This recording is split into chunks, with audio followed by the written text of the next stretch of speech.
Good morning, everyone. My name is Kenny. I'm an alcoholic. I do have some experience with these steps as they are laid out in the Big Book with God, a Big Book Step Study sponsor. Through meetings like this, I'm a member of the Discover the Truth Big Book Step Study. Meets Thursday nights in Framingham, up in the Edwards Church, Saxonville area. So if you're ever bored Thursday night, come on out, 7:30 to 8:45. I'm working the ladder steps. I'm just so stoked to be here this morning. This is a huge meeting. I was like, okay, is this thing up to 11? Hello, can you hear me in the back? Yeah, so today we get to talk about some drinking, so it's a good subject for Saturday morning. By the time I got into Big Book Step Study in 2008, I had just come back to Massachusetts from California. My last, about, 5 or 6 months in California in 2007. I've pretty much been fired from my job. I was drinking like every day, using every day. I was towards the later part of those 6 months, like November-ish, October, November-ish. I was kicked out of my house, the house I was living in, had to go live back with my parents. And I mean, full flight from reality. That was me. I just was like, I couldn't. I didn't want to believe that it was all because of alcohol, even though I think at that point, I kind of was like, okay, I'm ready to surrender. I was really mangled at that point. But up until that point, I was fighting until the bitter end to keep drinking. I was, keep drinking, using, keep living the way I wanted to live. I got into AA because I liked drinking. It wasn't that I didn't like drinking, I didn't like the consequences. If I had a better ability to control the consequences, I just kept thinking like, I'll just keep drinking, I'll just be like everyone else. It gets onto that later in the book about we have to, smash the illusion that we're like other people. I'm not like other people. I don't drink like other people. I used to watch in awe about other people who just take a little sip of whatever, do a little bit, and then go home, go to bed, and wake up. And it's like, 4 days later, Kenny's in a Motel 6 with a room full of strangers, and I'm just like, yeah, I'm not like other people. I really enjoy, this book, the way it's written, the way it's laid out. We talk about alcoholism as a, physical, mental, and spiritual disease, and what we really have to do, what this book does, is it just kind of takes each of those bit by bit. And this is really the lowest level, the physical aspect of alcohol. And for me, like I said, I like drinking. And when I first started drinking, it was like rather innocent. I grew up in the church. I was, drinking was wrong. I didn't possess enough cleverness to like try and get alcohol. I was like so fearful of like my parents finding out. I remember the first time I drank with this other guy that I had gone to church with. We were at his place. I think my father found out. He freaked out. It was just, alcohol was always just like, the forbidden fruit, if you will. It was just like I had to have it. And kind of hinting it towards like what the mental aspect of it was what it was for me. It was like, I thought it would make me a different person. I wanted to be a different person. If I drank, I'd be like a cool, sexy, everything, that all this stuff, I was like, I gotta do this. So then I moved out of my parents' house, and I moved in with this guy I knew. This was back in Sacramento. This is like years ago. I feel like the beauty of this process is I've lived like 3 lifetimes now in this process, and they've all been joy. And then trying to like flash back to, active alcoholism, it's interesting. So I moved out in Sacramento, and before I moved out, we had met in a community college, and I was, we were in a band together. We played jazz, and then we also played in this ska band outside of school. And he was a little older than me, and I'd go over to his house on the weekends, and we'd drink a few Coronas, play some video games. I would go home or sleep over. This is like I was like 19 or whatever. And at that point, it was like just I could drink, go to bed, like I was like I'm fine. And the culture was like, okay, if everybody's doing some heavy drinking, I'm doing some heavy drinking. And my mind was like, I'm rationalizing it. I'm thinking, okay, I'm good. So I moved in. Life goes on, and we're working. And then what happens is the introduction of another substance. And for me, that other substance was cocaine. And when that happened, alcoholism for me took on another dynamic. It was drinking, using, drinking more, using more, and this became a pattern of life. Friends started to drop off. I got a new set of friends. Started to lose jobs in a little more rapid succession. I was working at a coffee shop way back when. Those were the people I was kind of using with, because espresso wasn't enough. We had to do, but let's up the ante a little bit, right? Let's up the ante. I'm not satisfied with just getting a little caffeine. So all of the, I guess, jackpots really started happening. The relationships just started tearing through people, and I mean, this all came out of my fourth step. Just the behaviors, just using people, manipulating, trying to control everything, be the director, be the actor, trying to hide it from my folks that I'm so deep in it that I can't see a way out. At some point, this is probably, I don't know, 04, 03. There was a period of time where my father and I weren't talking. I was trying to go to a counselor, trying to fix that. My mom was trying to fix it. I would go to the counselor, but then after the counselor, I'd go drink more. It was like, I was feeling like it was just the alcoholism, really started to ramp up. I think it talks about that in here, Full Flight. The allergy. I'll get to that. So, where was I? So, not speaking with my father. So, at this point, and I'm still rationalizing. I still want to drink like other people. I worked in service sector jobs. So I was working, coffee shops, restaurants, and the culture is, party 24/7. I mean, you work late at night, you work into the night hours. After the night hours, you either go to somebody's house or a bar, whatever's open, and you drink, and then, you sleep until noon, and then you're at work at 2, and then you work till 10 or 11, 12, 2 in the morning. And this became my life. This was my reality. And because it was the reality of other people I was around, I just justified it. Said, well, this is, what I feel is what I need to be doing right now. I mean, never mind that I was always tired. I saw the people like kind of moving on with life. I don't know how else to put that. I kind of like looked at them like strange, like I would look at them with a strange look in my mind, because I was just like, they're getting through school, they're getting jobs, and they're just kind of like, like moving on. They seem to be putting all of this behind them, and me, I'm just like going to the end. And I knew kind of then that I was like, well, I might be in deep, but I'm gonna keep on fighting. I didn't want to give it up. So then what happened for me was I started to do the moving. I moved down to San Diego shortly after my sister got married, lived with her for a little bit, moved in with another guy down there. I was able to stay away from cocaine for a little bit, just for a little bit, was still drinking. And then sure enough, in a very short amount of time in San Diego, cocaine, drinking, and then within about a year, I got fired. I was working at a Cheesecake Factory at that time, got fired. And what did I do after that? It was just insane. I was just like trying to outrun all the consequences. I moved up to LA for a little bit, and then shortly after that, I moved to New York. A friend of mine from California had moved out there, and I was like, well, let me call her up, see what she's doing. And so, again, just trying to outrun, not dealing with anything, no recovery, just really, not living a life that was, I thought it was some kind of adventure. It wasn't. Just the delusions, right? The alcoholic delusion that I could outrun this, I could be like other people. And so I moved out to New York, again, drinking within a short amount of time. I think it was like around New Year's of 05, like that, right as we came into 2000, or maybe end of 05, 2006.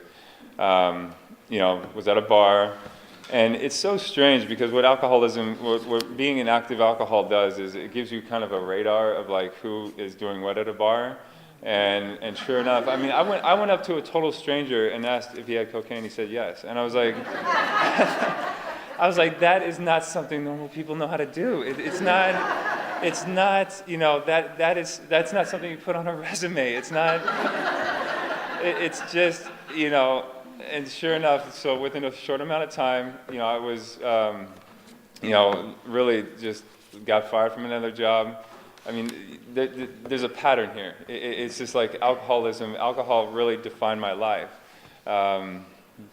You know, it talks about on page, I think it's 28 in the Roman numerals, it says, they cannot, after a time, differentiate the true from the false. Their alcoholic life seems the only normal one.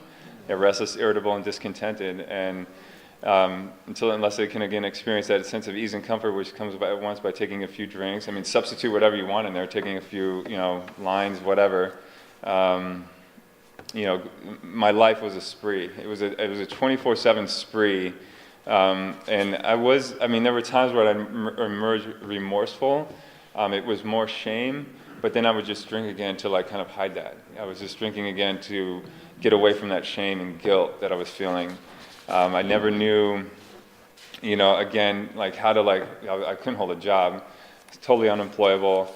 You know, I didn't know, I guess what I didn't know at the time of alcohol, the physical part of drinking for me, in combination with other substances, it was, you know, like I said, I like to drink, but I never knew how to stop. I never knew, like, once I bought a bottle that lasted a day or less. I bought, you know, just drinking. It just, I never knew how to like walk away, you know, that until I fell on the floor. It was just a way of life. You know, I never knew that I never knew anything else. I mean, when you get that far into alcoholism, the way out just seems impossible. So you just say, well, I'm just going to keep drinking because I don't know a way out, or I don't want to believe that there's a way out. So New York, and then we kind of fast forward to here, 2006. You know, 2006 was the first time I was in Massachusetts. The girl I was with in New York, I followed her up to Quincy. Knew nothing about Massachusetts. You know, had never really, I mean, I'd heard of it, but never knew. I mean, yeah, birthplace of the revolution, but at the time, I didn't know. I followed her up to Quincy, and you know, we broke up, and you know, I think she gave me a couple bucks to, you know, go bum around, and at that point, I was homeless. Hadn't spoken to my family in like 6 months or longer. Had no clue where I was, and I mean, the definition of just lost. I was disheveled, bummed around for a little bit, found my way to Marlboro, and when I heard I was here a little early, and I just overheard someone reading the responsibility statement, I think it is, when it says the hand of AA reaches out. No joke, the hand of AA reached out to me in Marlboro, and so I found an AA meeting. They said, where are you from? And they hooked me up. I got involved with a shelter out there, Roland's House. So I stayed there for the rest of 2006. Was going to some open meetings, you know, fellowship, and I mean, it was good. I was sober for 6 months at the end of 2006, and you know, I think a few people in this room may have heard that, you know, I did what every good alcoholic does with like a 2 seconds of sobriety, as I had to go back and show everybody what a big badass I was. So I came back to California. My father, I was on the phone, I had reached out to my parents.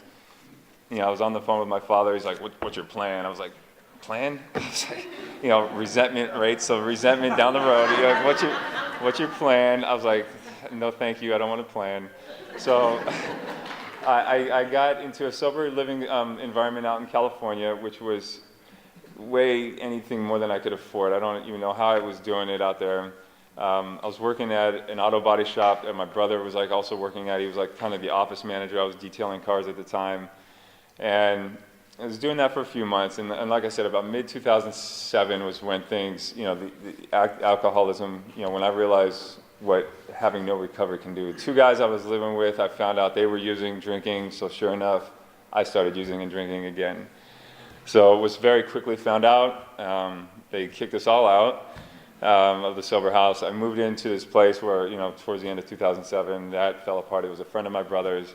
I mean, what I'm sharing with you is just kind of a brief summary, but if you kind of get the gist of what an alcoholic life is, it is so tiring. It just wore me out. By the end of 2007, I was, you know, again, homeless. I was like, had no friends. I mean, I had to come back to my folks, like just asking for huge like help to come back out to Massachusetts. I reached out to Roland's House again at the end of 2007. I said, do you have a bed? They said, yes. So I have a lot of love for Massachusetts in the sense that like this is where I found, recovery, and what I really discovered through this process what alcoholism is. That it was the thinking, but I also have to come to respect that I have a physical problem with alcohol. I cannot drink, and I cannot drink at all. I mean, I have to remain 100% abstinent at all times. These days, it's so interesting talking about this stuff this morning because I've been sober since December 1st, 2007, and it's so nice when you don't have to like think about it anymore. When it says that the idea of alcohol will be removed, it's like it's so true. I mean, it's just like that burden's been lifted. But looking back on my drinking career, I can look at all the times where one was never enough. I look at like moments, I'm trying to recall moments where we were at a bar and everybody was done. There was a pint left behind that was ordered by our table. No one had it. And they're like, well, Kenny, why don't you finish it? I was like, okay. It wasn't even a question. It was like, yes, I will. I mean, I had already had enough, but it wasn't enough. Drinking, I always hear these jokes about day drinking. It's not a joke. I mean, when you're waking up at like 6, 7 in the morning or haven't even gone to sleep from the night before and you're still, drinking with, a couple of your people that, who are drinking just like you, because, as we all know, water seeks its own level. It's like, I know what kind of alcoholic I'm capable of being. I know that, I can drink, I can drink for days. But it's not a way I want to live. I mean, even then, I was just like very tired, sad. It was just a lot of sadness, but always trying to hide that sadness behind a lot of like, kind of boasting, about a lot of pride, trying to act like I'm better than everybody else, or trying to act like I don't have a problem with alcohol, even though it's just written all over me. Because people, they see through the BS so quickly. So I think about this step and how kind of prolific it was for its time, from like 1939, when they noticed that like, hey, alcohol does have a physical, like it is something physical in this class of people. They mentioned that at the beginning. It says they noticed there was a difference between people who could drink and set it down versus people who drink and kept drinking, who didn't know how to stop. And I think about how far out they were thinking back then for 1939. They knew, we're coming up to post-year wars where a lot of people were coming home from the war. Day drinking was the norm, 3 martini lunches. This was like coming up into the 50s where people were drinking so much more. I think about our culture now. Drinking is very normalized. We think about St. Patrick's Day that just passed. There were people I work with who talk about doing some drinking Saturday morning. Oh yeah, I was drinking Saturday morning. It's like, I don't laugh about that stuff anymore. Hey, God bless them. But, thank God I don't have to worry about it anymore. But it's one of those things where I know that the physical pull of alcohol is so strong for me. It was so strong for me. And when they break it down to this level and they talk about the phenomenon of craving. I don't know, once I begin, I don't know when I'm going to stop. It comes down, it's that simple for me. I don't know. And there was many times in my drinking that I enjoyed that. I enjoyed not caring about the consequences because I knew when I took that drink, I wasn't in charge. And that is, later on in the book, we learn about the alcoholic thinking because the problem's in my mind. So it was almost like a preemptive phenomenon of craving for me. It's like, once I take that drink, I know that I don't have to care about the consequences. I know that I can, basically tear through as many people, hurt as many people, run over feelings, and I don't have to answer for it because I'm drinking. And when I think about that, I think about all the people I hurt. Yes, I've made resentments. I've done through that. I live a different life now, which is, but for the grace of God. I think about the bit on page, the XXX there. It says, there are then there are the types that are entirely normal in every respect except in the effect alcohol has upon them. They are often able, intelligent, friendly people. I think about that as alcoholics. The people I've met in these halls have been so transformational for me, and every one of them able, intelligent, friendly. People reaching out hands, hey, how you doing? I think about my active alcoholism, and there were times I was running crazy through the streets. I would show up, I was dating this one girl, I drank all night, she had no idea where I was. I showed up on her doorstep the next day, I was so mangled, I was like passed out on the porch. I was expecting her to take care of me, because that's what alcoholics do. They just want to use people. I wanted to use people. I didn't really talk about the. So this step for me has always been so important because it really kind of starts to break down how they're going to attack, not attack, but talk about our problem of alcoholism.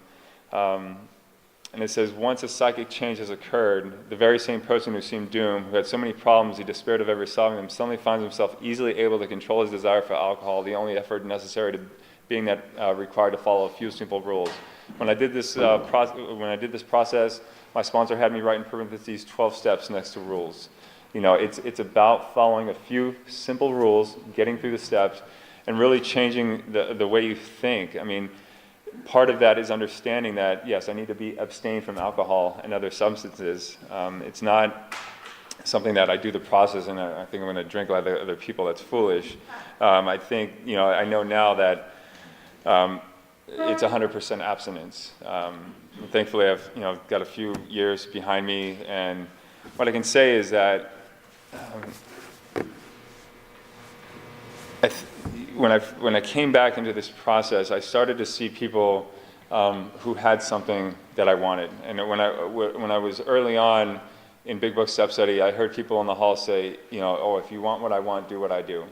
And I used to think that from a materialistic lens. I looked at people, and I was living in a sober house. I was like working at a Papa Gino's. I was just like, I was looking at people like, oh my God, look at them, they're so successful. But what I didn't realize was like, what I really wanted was their peace of mind. I looked at these people, and they had something that I couldn't put a category on. They were, talking. They were, and it wasn't about anything in there. It was just something like mysterious to me almost. What I wanted was like I said, their peace of mind. They weren't restless. They weren't discontented. They were happy with who they are at that moment. It talks about that later in the book. It says, no matter, despite your current circumstances, you can recover. And I came to, learn that later on. So when I think about the change that this process has brought to me, I also, I come to realize that, this was the, step. This was like really the first step, and later on in the first step, we learned that we have to concede to our innermost selves that we are alcoholics, and that comes next week. But learning that I have a physical pull, and really like understanding that, like, yes, I cannot drink in safety anymore. That's this is something that I have to appreciate as an alcoholic. I have to understand that. That I cannot outthink a drink. I think he says, the doctor says, I do not hold with those who believe that alcoholism is entirely a problem of mental control. I cannot outthink it. That comes again later on. I have to have a psychic change which comes from a higher power. It is, this process has really upended everything I know about alcoholism, and really, I love talking about alcoholism, the thinking, the physical aspect of it. There are so many things that this process has brought me, and talking about the past today. Sometimes I know I just reviewed like the step 9 promises when it says we don't shut the door on the past, and so sometimes I feel like I do. I'm still sometimes a little. Not ashamed, but it's definitely like talking about the past is like, it's like a lot of pain. It's I laugh, I try to get people to laugh, but there's a lot of pain there. It's not something that what this process has done is giving me a kind of a different perspective on it. Try to use that experience to help people. It is so great to be here this morning. I'm just so amazed at like this meeting. It's awesome. Thank you.